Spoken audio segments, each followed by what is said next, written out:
Are you a deviant? You know, like those of us who binge watch serial killer programs, laugh at the stupid shit people do, and revel in anything adult? Well, you found your people. Join us as we crack open the door to the padded cell and release the insanely stupid, the weirdly wonderful, and those who choose to live outside societal norms. We'll delve into the strange, the macabre, the sexy, and the outrageous. So, if you're a deviant, then you have your place with us in the padded cell.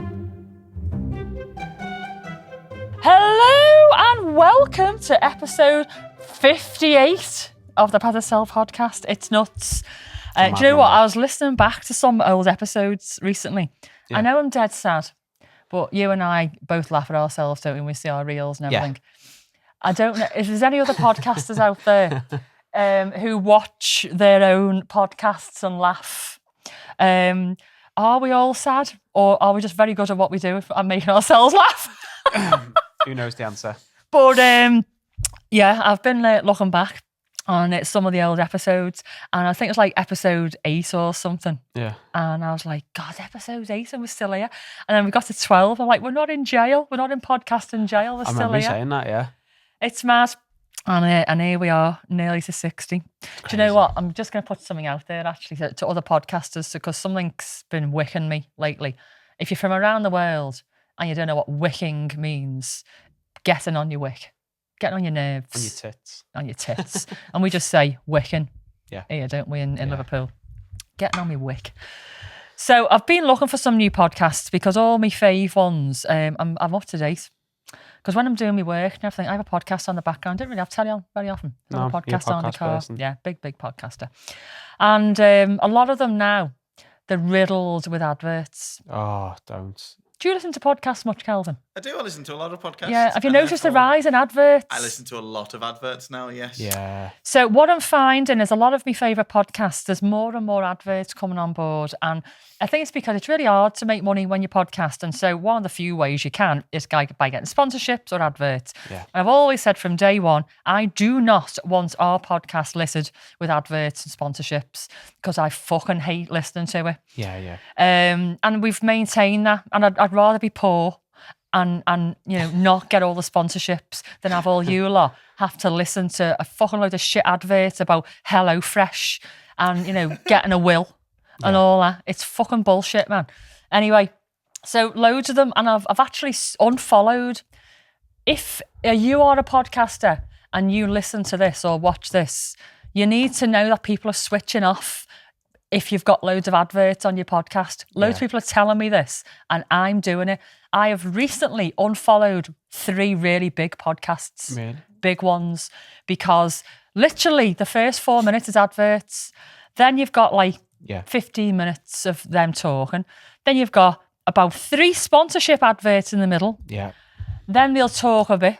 They might talk a little bit in the middle as well, fucking another sponsor.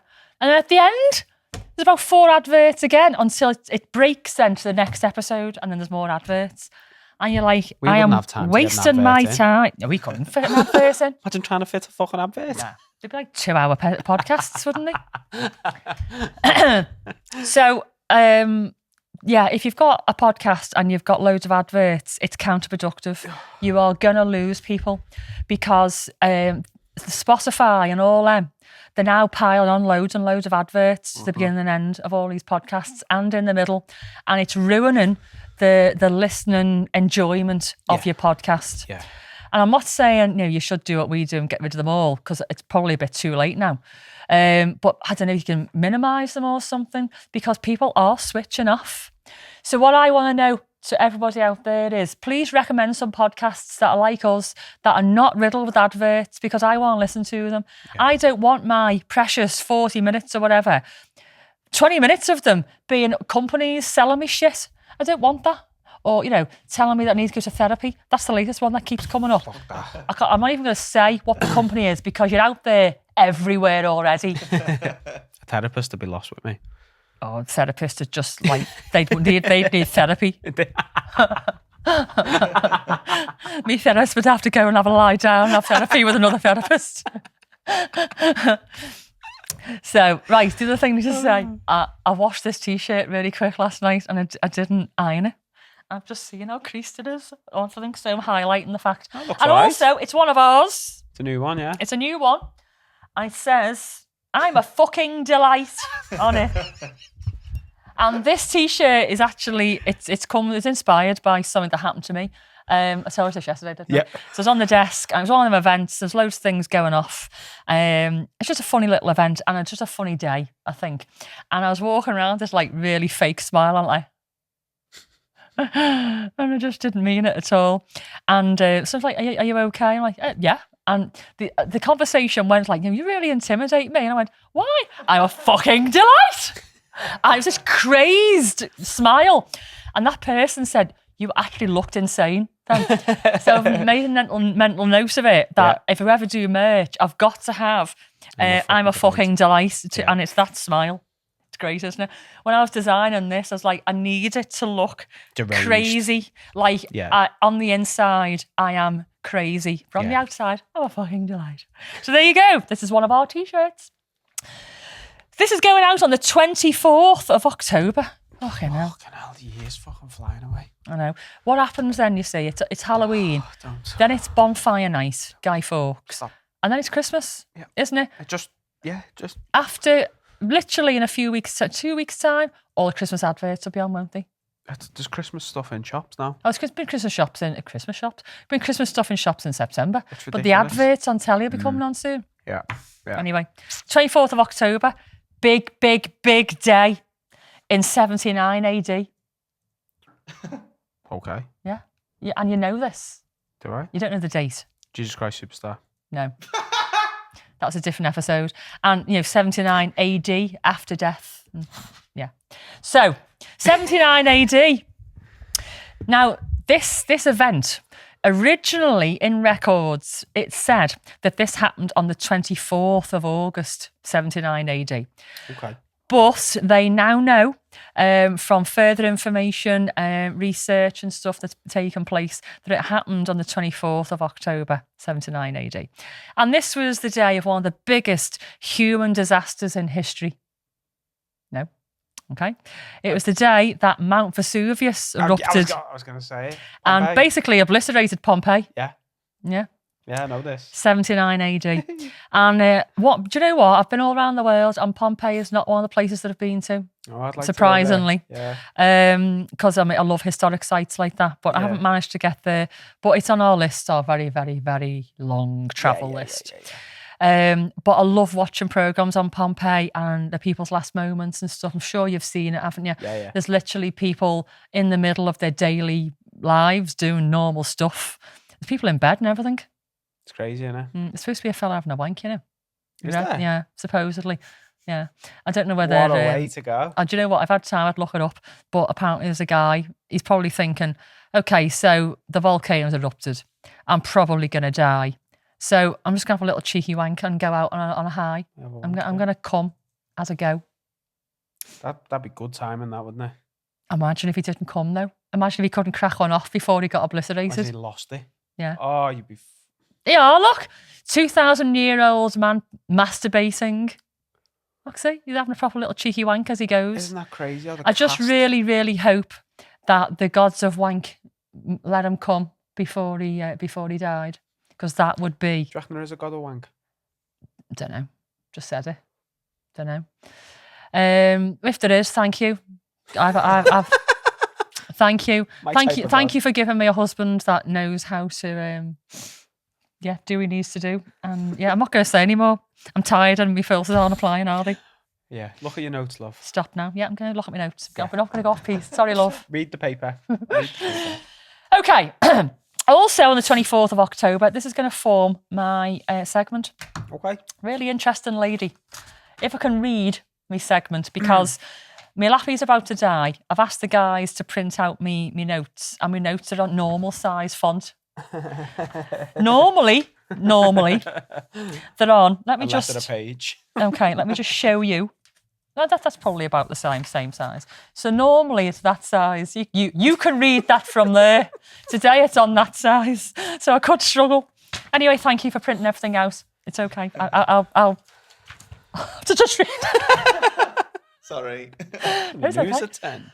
Imagine me reading the news. So, 24th of October, 1901, a lady called Anna Edson Taylor. She said she was in her 40s, but she was 63. She crawled and strapped herself into a customised oak and iron pickle barrel. Right? This was 5 foot high, so about up to there on me, about 3 foot wide. And it was cushioned with a mattress on the inside. And she took in a lucky heart-shaped pillow. So she got into a 5 foot by 3 foot wide oak and iron barrel with a mattress and a pillow.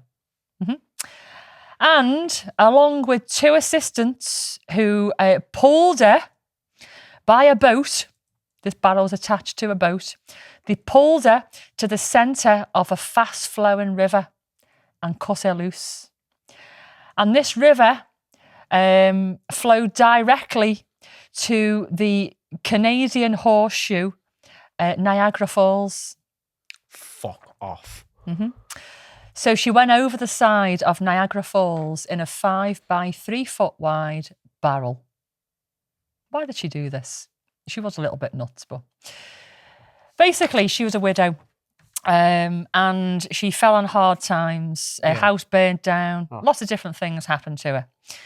And she basically had to make some money. And she thought that if she pulled off this stunt, that she'd make money afterwards, from publicity or whatever. I don't know. So she concocted this plan, had this thing built, this barrel, tested it. And she decided to go for it. But there wasn't very many people that wanted to actually help her with this exercise because they all thought that she would die and they didn't want to be complicit. It'd be like assisted suicide, wouldn't it? So there wasn't very many people that wanted to help her. But two did agree to help her.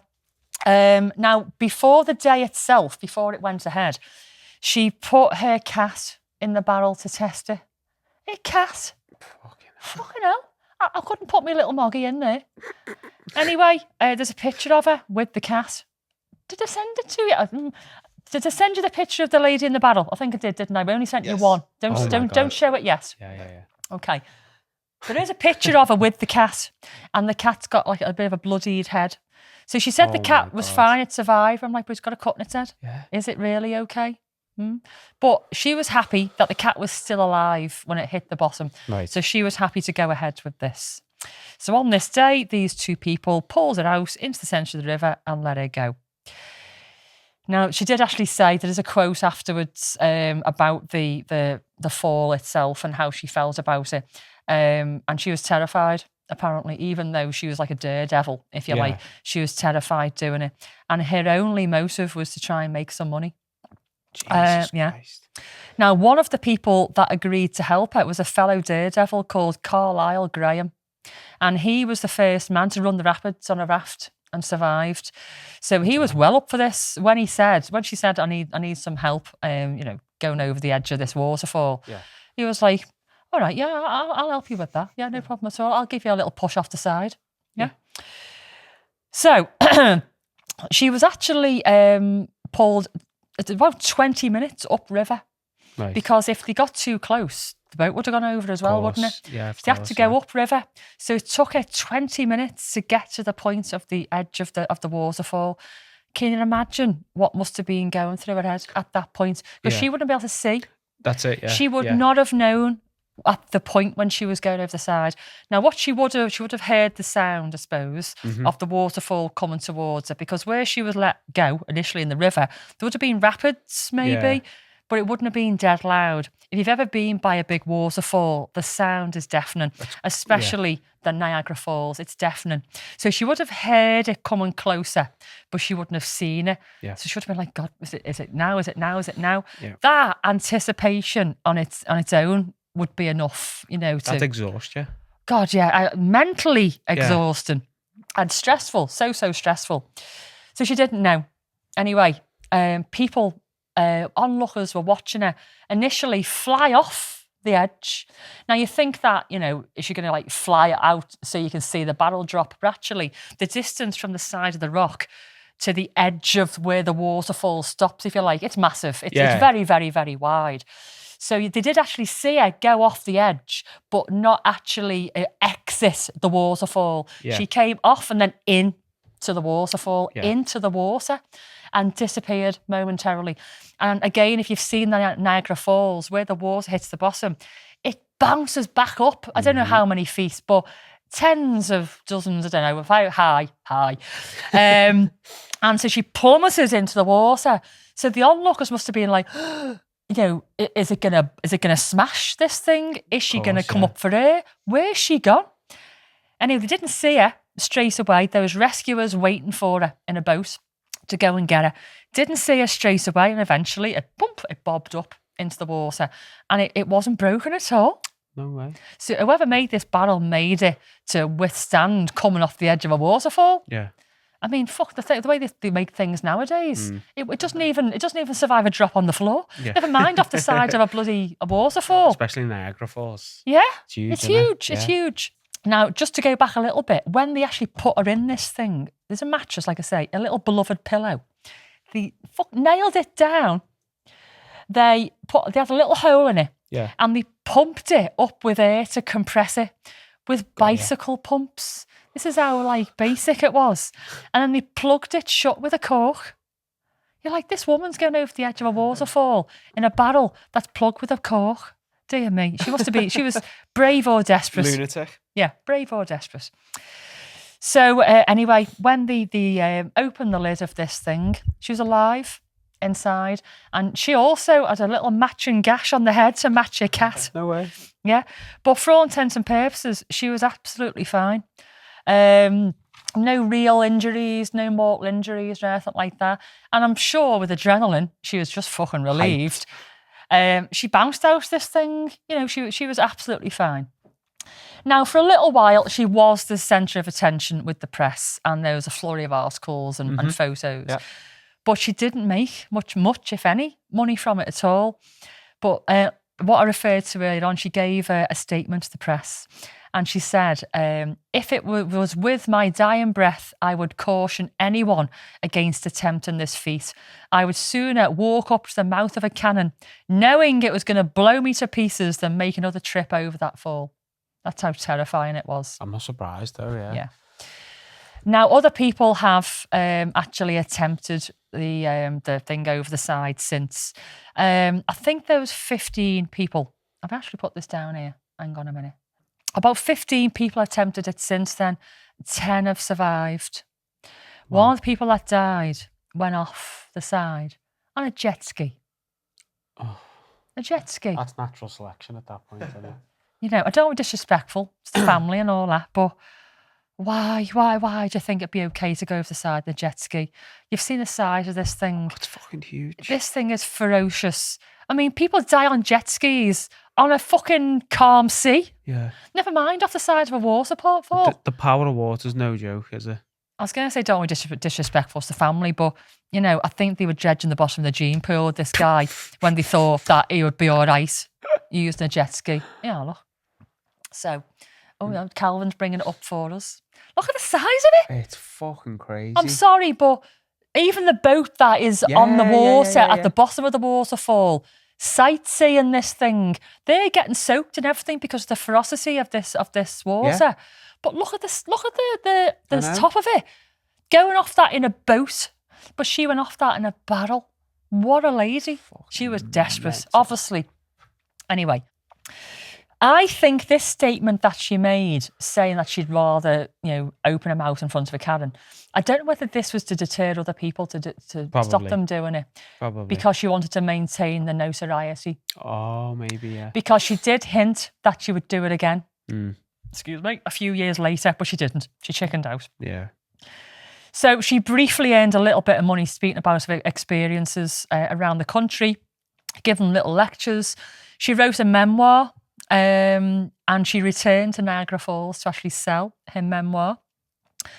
Her manager, Frank Russell, bit of a cunt, ran away with her barrel, and most of her savings were used towards a private investigator to try and find her barrel and get it back again. I mean, I know her barrel, it was the barrel that, you know, saved her life, if you like, and it's notorious. Yeah. And Calvin's got a picture of it, if you want to just flash it up for us. No. So there she is standing next to the barrel. Isn't it fab? So yeah, she paid a private investigator to go and hunt down Frank Russell to get her barrel back. That is mental that Yeah. survived going Now, off Niagara. he did eventually locate it in Chicago, but then it apparently disappeared sometime later, and she never got it back. Somebody else robbed her barrel. Didn't go for the side of Niagara Falls. But look at the little hole I know, yeah. where they pumped it up and plugged it with a cork. Crazy. She must have been in that for hours, Yeah. wasn't she? So she spent her final years posing for photographs with tourists. She had a souvenir stand. She like this lady's like, she's done all these things. She had a souvenir stand. And she also attempted to earn some money through the stock exchange. She did briefly, like I say, talk about doing a second plunge in 1906. It did never happen. She attempted to write a novel. She reconstructed the 1901 plunge on a film, but that was never seen. She worked as a clairvoyant for a little while, and she provided magnetic therapeutic treatments to local residents. Sounds So, legit. do you know what? This lady, she's obviously done loads of things, and some of them, I suppose, you'd think she's a little bit cuckoo. Yeah. But she's actually a widow, and she did have children. And like a lot of women back then, I don't know whether she had a huge education behind it. I could be doing a disservice. Maybe she did. But, as a wife and mother, that was her job. And so when she was widowed, she had to find a way to make money. Of course. And, desperate times, desperate measures. So she flew herself off the side of the Niagara Falls. And when that didn't work, she did some work as a clairvoyant and did magnetic therapy treatments on people. She did what she had to do, I suppose, to make ends meet and get by in life as a single woman through, pretty tough times, really. But surely there's a few steps you take before you get to Niagara Falls. Yeah. Yeah. There's a few things you should try, maybe. Yeah. Maybe. Yeah. Anyway, she actually lied about her age when she did this. She told people that she was in her 40s and she was doing it as a birthday present to herself. So her birthday was 24th of October, 1901. I think she said she was 42 or something like that. Yeah. She wasn't. She was 63. Fucking hell. She's a 63-year-old woman. Now, we need to consider the times, 1901. Times are different. People maybe weren't quite so fit. Of course, yeah. They may have smoked tobacco. The diet might not have been quite so good. People weren't living quite so long. Yeah. And at 63, she was probably, at that time, what people would consider at the later stages of her life. Yeah. People weren't living quite so long back then. And there she is, climbing into a barrel with a mattress and her favourite pillow. Fucking crazy. Absolutely mad. Anyway, she entered the Niagara County Infirmary in New York on the 23rd of February in 1921. And she claimed her age to be 57 at the time. And she wasn't. She eventually died a couple of months later at the grand old age of 82. And what was lovely, she was interred next to her friend, her fellow Daredevil, Carlisle Graham. No way. Yeah, in a stunter's rest in Oakwood Cemetery in Niagara Falls. So she's actually laid to rest in this area for stuntsmen and stuntswomen next to her little mate who took her out in the boat. That's good. How lovely is that? So I just thought that was a cracking little story about a woman who's probably a little bit cuckoo and a little bit desperate, who lied about her age, did this mad thing, and still lived till 82. What a woman. She's fab, isn't she? Yeah. Now, I think there has been a few TV series, maybe even a little film made of her as well. So there will be some people out there who heard of her before. But I wanted to tell her story in my own little inimitable way. I thought she's a little kooky thing, wasn't That's she? great, that, yeah. Absolutely love that. Yeah. Thank you very much, which is just in time for our dangly bit. Yeah. Over to you. Okay, so I've got a little short story for a dangly bit.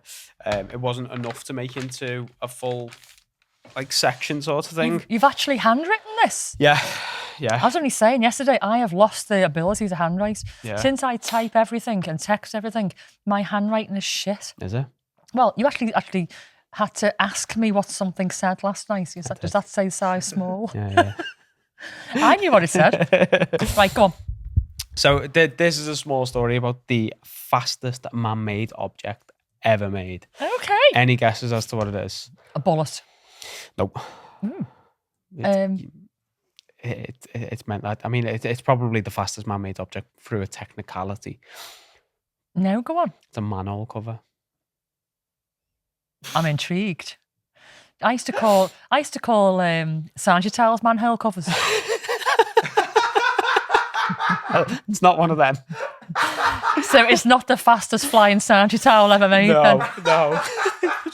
Manhole cover. It's a manhole cover.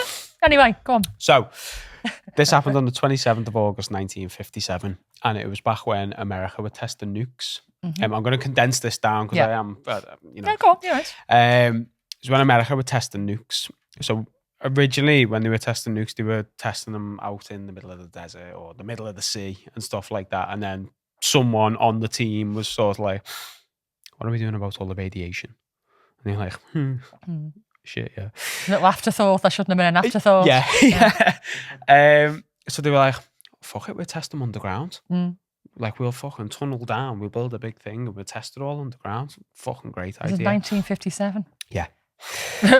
So they dug a cylindrical shaft all the way down. They had the bomb at the bottom. They had 2 tons of concrete, manhole cover.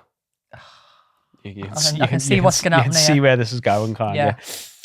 So they've detonated the bomb, which has completely disintegrated all the concrete. Of course, it would. Yeah. Yep. Which has then led to all this pressurized gas being in the cylindrical shaft. Right. So that has caused the manhole cover to go. Oh my God. More than. Yeah. I'd say. Yeah. Now, obviously, all this was being recorded, and it's classified footage. Now, it was recorded on a slow motion camera, which was recording at 1,000 frames per second. Okay. So they've gone back to look at it, and in one frame, the manhole cover was there, and in the next frame, it was gone. No, Or it was that fast. Or 2 frames later, it was gone, because the manhole cover only appears in one frame. No. So what the scientists have done have worked out how high it was on the frame, and worked out all the time and everything like that. And they're saying that it was roughly traveling at 125,000 miles an hour. Jesus. So that's the fastest man-made object 162 by times. default, really, or On a technicality, I'd Yeah? say, yeah. 162 times the speed of sound. that is crazy. No one knows where it is. I was going to say, where did it go? No one Just knows go where into it went. stratosphere. It's space litter now, isn't it? Yeah, I think Basically. it's got to be.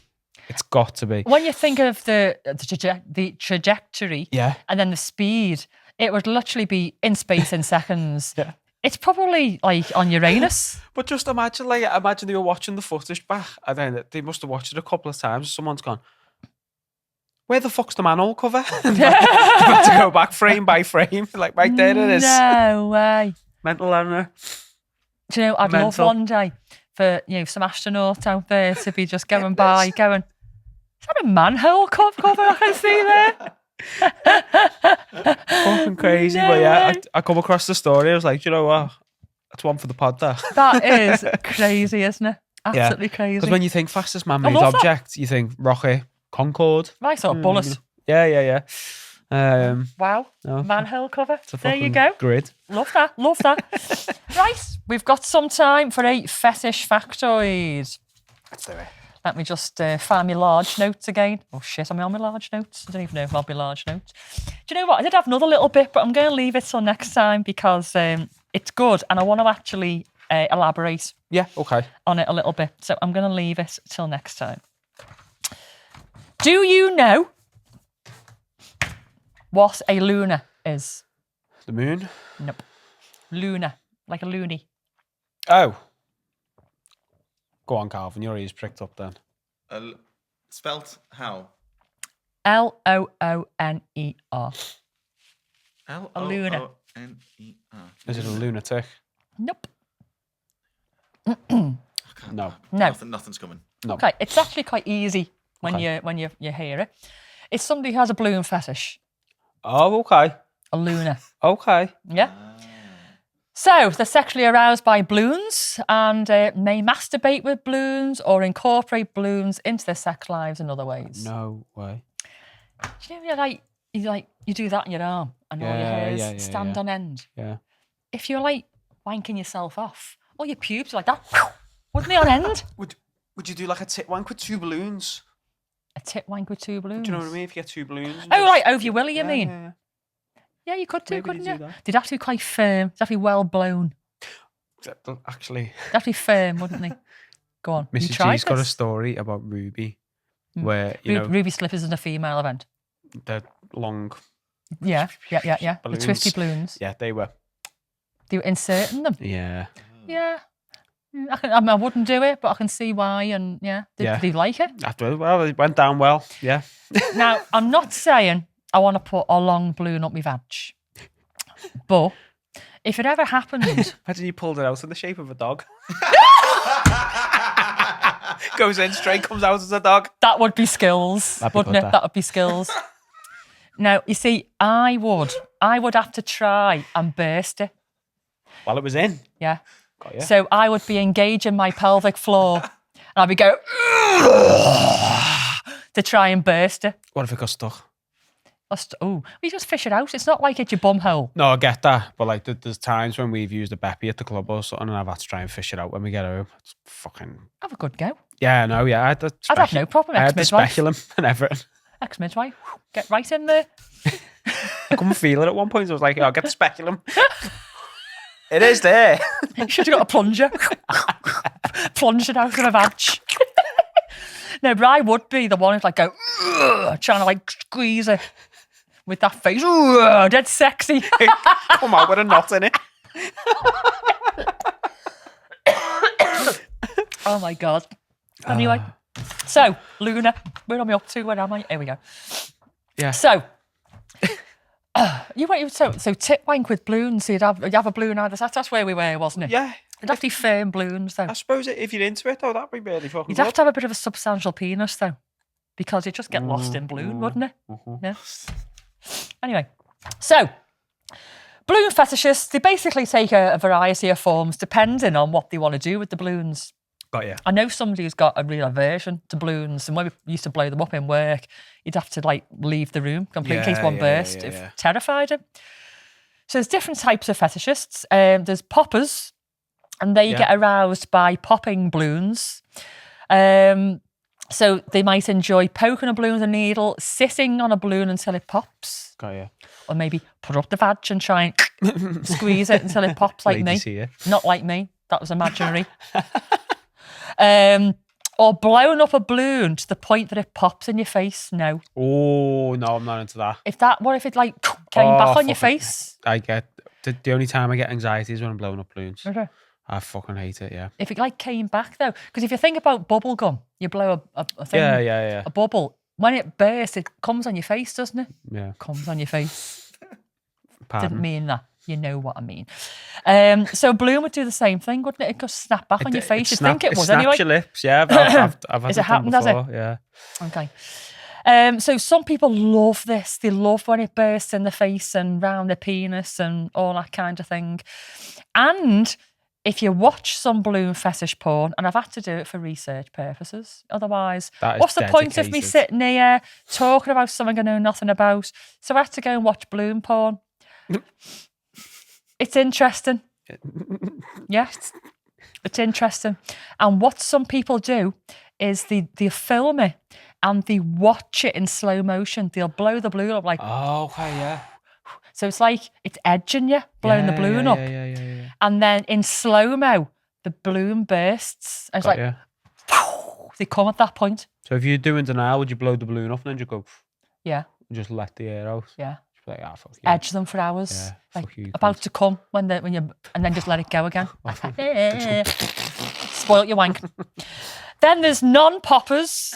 They don't like to pop balloons at all, Yep. but they're aroused by the sight, the smell, the latex smell, the texture. With loads of latex fetishists out there who like to wear latex. Of course, And yeah. I've known some that have worn latex and they've been lying in balloons as well. They love it. Fucking love it. Yeah, we've had latex event at the club and there's one particular person just blew a load of balloons up and just lying on the bed, just they was lying in balloons, just like popping like in the air, letting them just like fall on the face. Honestly, they're like a pig and shit. Absolutely loved it.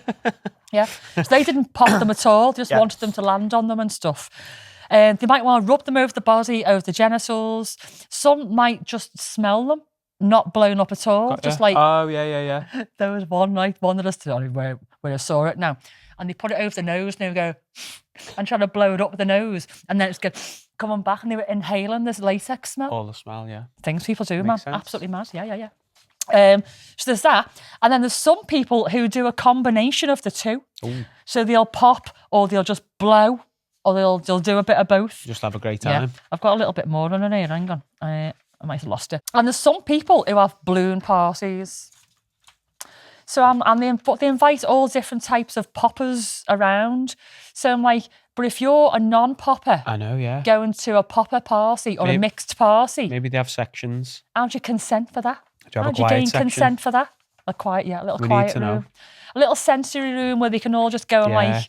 be Just have around balloons balloons go- and have the fear of them. Oh, maybe they have a net. Oh my God, New Year's Eve would be like a proper little wank party for them. It's like a bukkake Oh with my balloons God. in it. I bet you're right. Fucking bet you. These people, they're in the living room, big net of balloons, yeah. countdown, New Year's Eve, cock in hand, waiting in The anticipation. net comes. Fucking erect for like 10 minutes. Just wait, anticipation, go, come on. 5, 4, 3, 2, 1. Happy New Year, balloons. And that's it. What a way to start the next year. Just like that, dead easy. Fucking hell, there's an image for you. Yeah, I mean, I think it's a great idea. And if you're a balloon fetishist and you haven't thought of it, you're very, very welcome. I've got loads of ideas like that. Feel free to DM me. 20 years of kinky experience, you know what I mean? I'll come up with ideas just like that. We just charge a quick consultancy fee. So balloon fetishists, it's not for me. I can understand it. I can understand it, yeah. But not something I'd do. No. Personally, I've seen it loads. Seen it loads in the club over the years. Yeah. I've heard of parties and all the rest of it. I just don't really get off on balloons, but I can see why they do. Yeah, you do you. Yeah, especially the smell. Quite like the smell of latex. Yeah, I don't mind. Yeah. I like wearing latex. Yeah, I like the feel of latex. Yeah. But you do smell like a balloon afterwards. When you take it all off because you sweat a lot. Your skin stinks of latex. Yeah. I quite like that though. Some people don't. That's why they don't wear it. They don't like the smell. Mm-hmm. Yeah. Anyway, on that balloon popping bombshell, we're going to go. So if you're binge watching, put the kettle on. We'll see you in 5. If not, we'll see you next week. See you next week. Bye. Lots of love. And there we have it. Another day made better by listening to the Curators of Chaos. Thanks for dropping by. And if you enjoyed the show, we'd really appreciate you sharing the Love the Paddysell podcast with your friends. Don't forget to give us a follow on our socials, maybe some 5-star reviews. And feel free to send us an email to medic@thepaddysellpodcast.co.uk or even interact with us on Facey, Insta and our other socials because we love chatting to you. Make sure you stop by next week because, as Bowie says, I don't know where I'm going next, but I promise it won't be boring. Catch you soon.